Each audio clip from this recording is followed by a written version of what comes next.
Hello everyone. आज हो चुकी है 13 फरवरी और 13 फरवरी से बनने वाले जितने भी करंट अफेयर के इम्पॉर्टेंट प्रश्न हैं सभी प्रश्नों को चर्चा करने वाले हैं। और आप लोगों को बता दें, यदि चैनल पर पहली बार आए हैं तो चैनल को सब्सक्राइब कर लीजिएगा। और यदि इस वीडियो का PDF आप लोगों को चाहिए तो Anurag academy SK sir Telegram channel को ज्वाइन कर लीजिएगा। वहाँ से इस वीडियो का PDF आप लोग डाउनलोड कर सकते हैं। यहाँ पर देखा जाए तो इसके पहले वाले सेशन में हम लोगों ने देख लिया था कि मध्य प्रदेश राज्य देशव्यापी दलहन क्रांति की शुरुआत करने वाला भारत का पहला राज्य बन चुका है।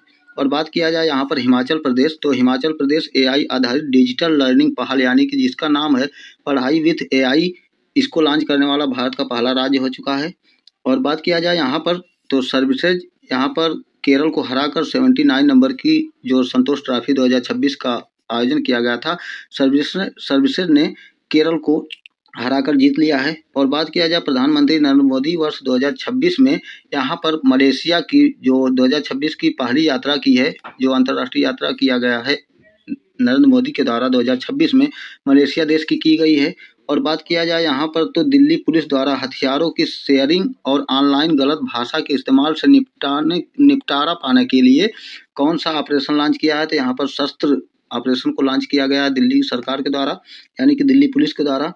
यहाँ पर बात किया जाए तो बड़ी स्क्वाड्रन संयुक्त हवाई अभ्यास किन दो देशों के बीच आयोजित किया गया, तो दक्षिण कोरिया और संयुक्त राज्य अमेरिका के दोनों देशों के बीच स्क्वाड्रन संयुक्त हवाई अभ्यास का आयोजन किया गया था। और बात किया जाए BCCI के अंडर 19 विश्व कप के विजेता टीम के लिए कितनी नगद राशि की घोषणा की गई थी, 7.5 करोड़ रुपए यहाँ पर पुरस्कार के रूप में नगद राशि की देने की घोषणा की गई है। और बात किया जाए यहाँ पर भारत नीदरलैंड हाइड्रोजन फेलोशिप कार्यक्रम किस क्षेत्र में सहयोग बढ़ावा देने के लिए शुरू किया गया है, तो हरित हाइड्रोजन और स्वच्छ ऊर्जा को बढ़ावा देने के लिए भारत और नीदरलैंड के बीच हाइड्रोजन फेलोशिप कार्यक्रम जो किया गया था। और भारत ने फरवरी 2026 को किस देश के लिए 175 मिलियन अमेरिकी डॉलर के विशेष आर्थिक पैकेज की घोषणा की है, तो यहाँ पर हो जाता है सेशल्स। उसके बाद बात करते हैं यहाँ पर आज के प्रश्न की। तो फर्स्ट नंबर प्रश्न देखा जाए तो थान्या सी नाथन किस राज्य की पहली दृष्टिबाधित महिला न्यायाधीश बन गई हैं, तो यहाँ पर देखा जाए तो हमारा सही ऑप्शन हो जाता है ऑप्शन नंबर D यानी कि केरल राज्य की जो थान्या सी नाथन हैं, यह राज्य की पहली दृष्टिबाधित महिला न्यायाधीश के रूप में नियुक्त की गई हैं। यहाँ पर बात करें तो यह राज्य की ही नहीं बल्कि पूरे देश यानी कि विश्व की भी बात किया जाए तो पूर्ण रूप से दृष्टिबाधित महिला हो जाती हैं, जो कि केरल की यहाँ पर महिला न्यायाधीश के रूप में नियुक्त किया गया है। यहाँ पर देख भी सकते हैं, बात किया जाए यहाँ पर तो देख भी सकते हैं कि थान्या सी नाथन जो हैं केरल की पहली पूर्ण बाधित महिला यानी कि 100% ब्लाइंड्स महिला न्यायाधीश के रूप में नियुक्त की गई हैं। इनकी बात किया जाए तो यह 24 वर्षीय थान्या सी नाथन है, जो कि केरल न्यायिक सेवा परीक्षा में उत्तीर्ण होने के बाद केरल राज्य की ही नहीं बल्कि देश की पहली पूरी तरह से दृष्टिबाधित महिला जज के रूप में कीर्तिमान स्थापित करने वाली बन चुकी हैं। उसके बाद बात किया जाए तो इन्होंने सिविल जो न्यायाधीश यानी कि जूनियर डिवीजन की परीक्षा होती है, इसमें विकलांगता वर्ग में शीर्ष स्थान हासिल किया था, जिसके तहत इन्होंने केरल राज्य की पूर्ण रूप से दृष्टिबाधित महिला न्यायाधीश पद पर नियुक्त की गई हैं। यहाँ पर बात आई है महिला की, तो यहाँ पर बात किया जाए पहली महिला से बनने वाले जितने भी करंट अफेयर हैं, बात किया जाए यहाँ पर मणिपुर में वाई खेमचंद पुरस्कार में कुकी समुदाय से आने वाली नेमचा किपगेन को डिप्टी CM बनाया गया था। और रुद्र AI हेलीकॉप्टर उड़ाने वाली यानी कि उड़ाने के लिए क्वालिफाइड होने वाली भारतीय सेना की पहली महिला अधिकारी के रूप में देखा जाए तो हंसजा वर्मा यानी कि हंसजा शर्मा बन चुकी हैं। और गणतंत्र दिवस 2026 पर 140 पुरुष जवानों वाली CRPF मार्चिंग टुकड़ी का नेतृत्व करने वाली पहली महिला अधिकारी यहाँ पर बन जाती हैं। और सिमरन बाला यानी कि जो 2026 का 140 पुरुष जवानों वाली CRPF मार्चिंग टुकड़ी का नेतृत्व करने वाली पहली महिला अधिकारी सिमरन बाला हो जाती हैं। और बात किया जाए यहाँ पर साउथ पोल पर पहुंचने वाली पहली भारतीय महिला काम्या कार्तिकेयन हो जाती हैं। प्रेस क्लब ऑफ इंडिया की पहली महिला अध्यक्ष के रूप में संगीता बरुआ को नियुक्त किया गया है। रेलवे सुरक्षा बल की पहली महिला महानिदेशक के रूप में सोनाली मिश्रा को नियुक्त किया गया है।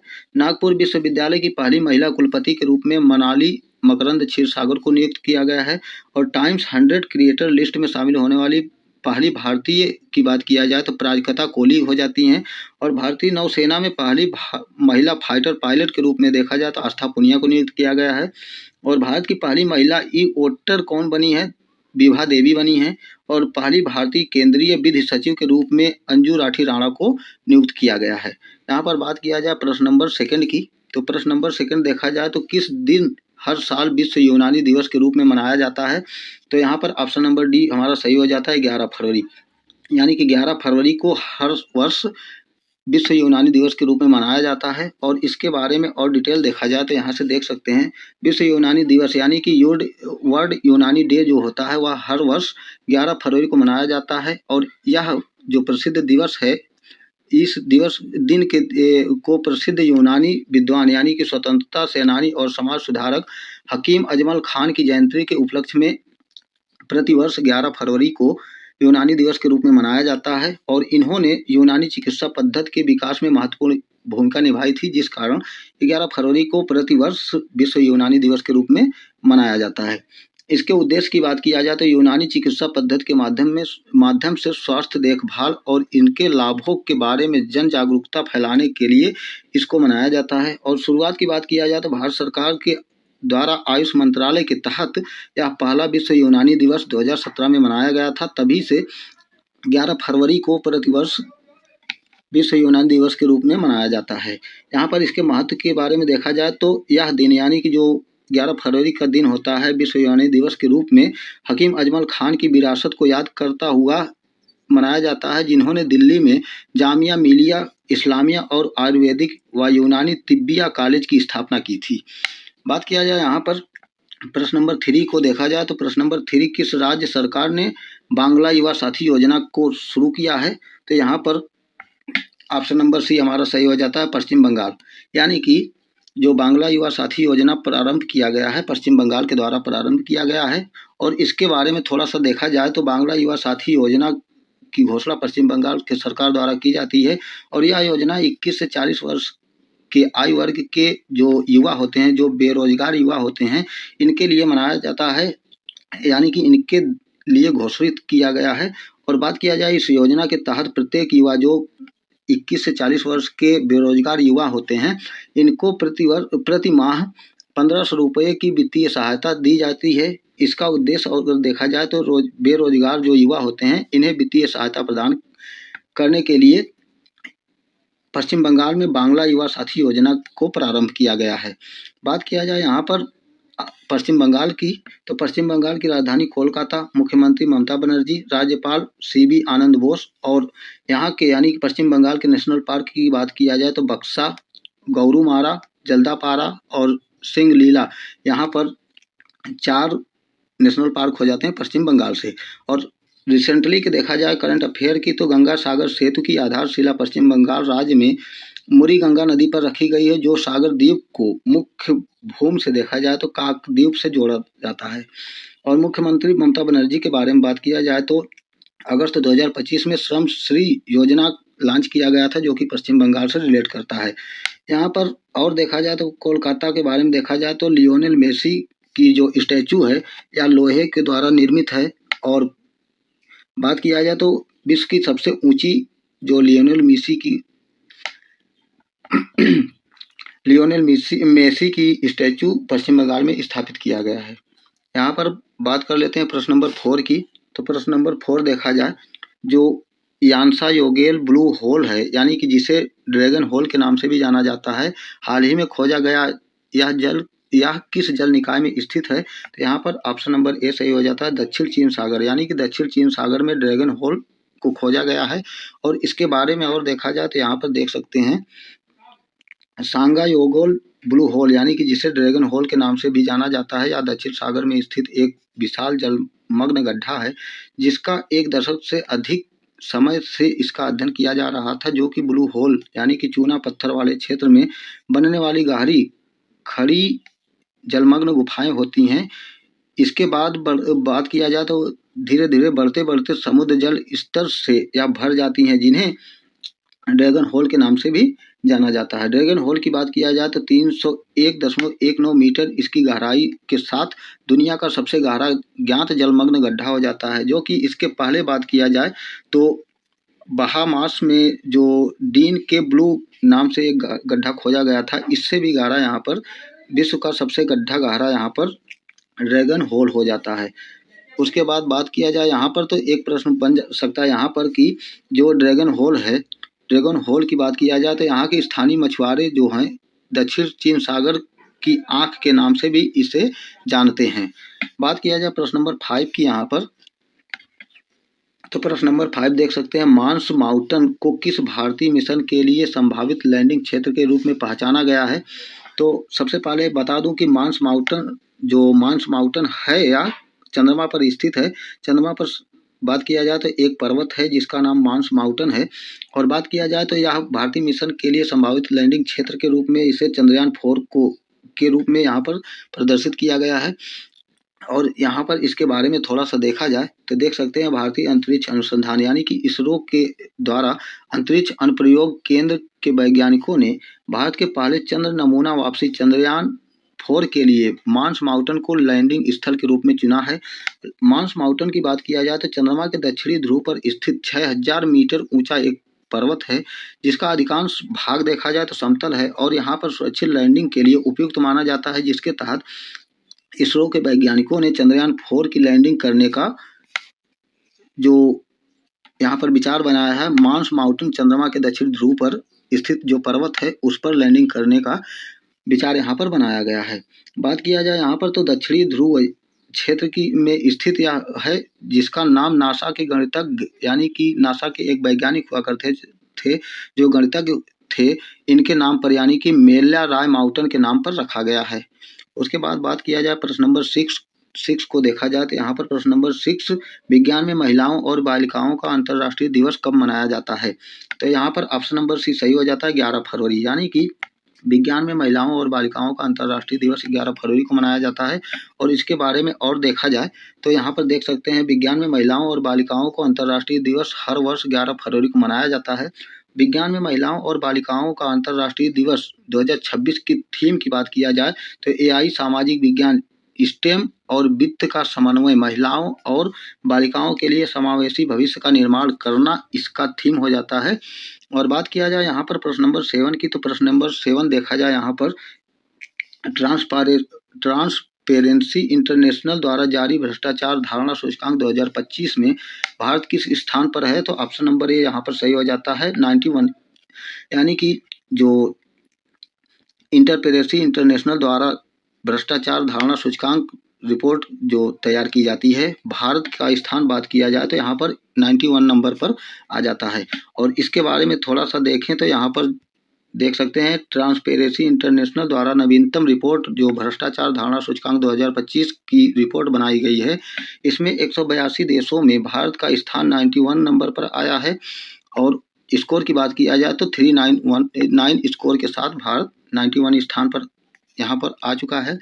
बात किया जाए हाल ही में यानी कि रिसेंट के जो इंडेक्स हैं, इंडेक्स के बारे में देखा जाए तो ग्लोबल फायर पावर इंडेक्स 2026 में इंडिया की बात किया जाए तो 4th प्लेस पर है और टॉप पर अमेरिका है। एशिया मैन्युफैक्चरिंग इंडेक्स 2026 में इंडिया 6 नंबर पर, चाइना टॉप पर है। और रिस्पॉन्सिबल नेशंस इंडेक्स 2026 में इंडिया 16वें स्थान पर और टॉप पर सिंगापुर है। एशिया पावर इंडेक्स में देखा जाए तो इंडिया 3rd नंबर पर, फर्स्ट पर अमेरिका।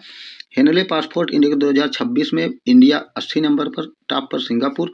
और बात किया जाए यहाँ पर वैश्विक डिजिटल नोमैड रिपोर्ट 2025 में भारत 38 स्थान पर और टॉप पर स्पेन है। ग्लोबल इनोवेशन इंडेक्स 2025 में भारत की बात किया जाए तो 38वें स्थान पर और टॉप पर स्विट्जरलैंड है। और global life work balance index 2025 की बात किया जाए तो भारत यहाँ पर 42 स्थान पर है और टॉप पर बात किया जाए तो न्यूजीलैंड है।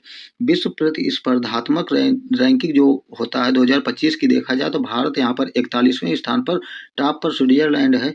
और जेंडर गैप रिपोर्ट 2025 में इंडिया 131 प्लेस पर और टॉप पर आइसलैंड। यहाँ पर वैश्विक शांति सूचकांक 2025 में भारत 115 स्थान पर, टॉप पर आइसलैंड है।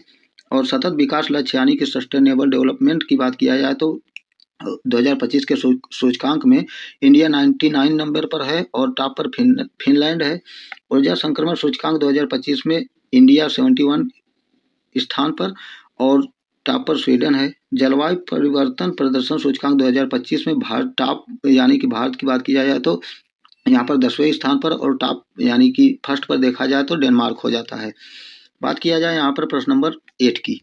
प्रश्न नंबर 8 देखा जाए तो DRDO ने अग्नि 3 मिसाइल का सफल परीक्षण कहाँ किया है? तो यहाँ पर ऑप्शन नंबर बी हो जाता है ओडिशा के चांदीपुर, यानी कि जो DRDO द्वारा अग्नि 3 का सफल परीक्षण किया गया है यहाँ ओडिशा के चांदीपुर में किया गया है। और इसके बारे में और डिटेल देखा जाए तो यहाँ पर देख सकते हैं अग्नि 3 मिसाइल का सफल परीक्षण जो किया गया है इसका ओडिशा के चांदीपुर में सफल परीक्षण किया गया है। और इसके यानी कि अग्नि 3 के बारे में बात किया जाए तो यह सतह से सतह पर मार करने वाली मिसाइल है, जिसकी मारक क्षमता की बात किया जाए तो 3000 से 3500 किलोमीटर इसकी मारक क्षमता हो जाती है। और DRDO की बात किया जाए तो यहाँ पर DRDO का फुल फॉर्म देखा जाए तो Defence Research and Development Organisation इसका फुल फॉर्म हो जाता है, यानी कि रक्षा अनुसंधान एवं विकास संगठन।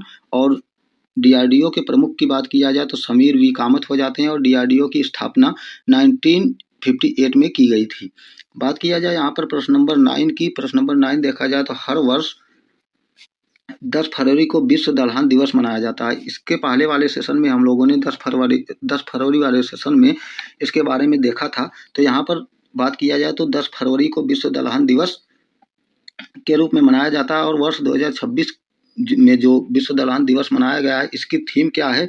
तो इसकी थीम की बात किया जाए तो ऑप्शन नंबर बी हमारा बिल्कुल सही हो जाता है, सतत भविष्य के लिए दालें, यानी कि पल्सेस फॉर सस्टेनेबल फ्यूचर इसका थीम हो जाता है।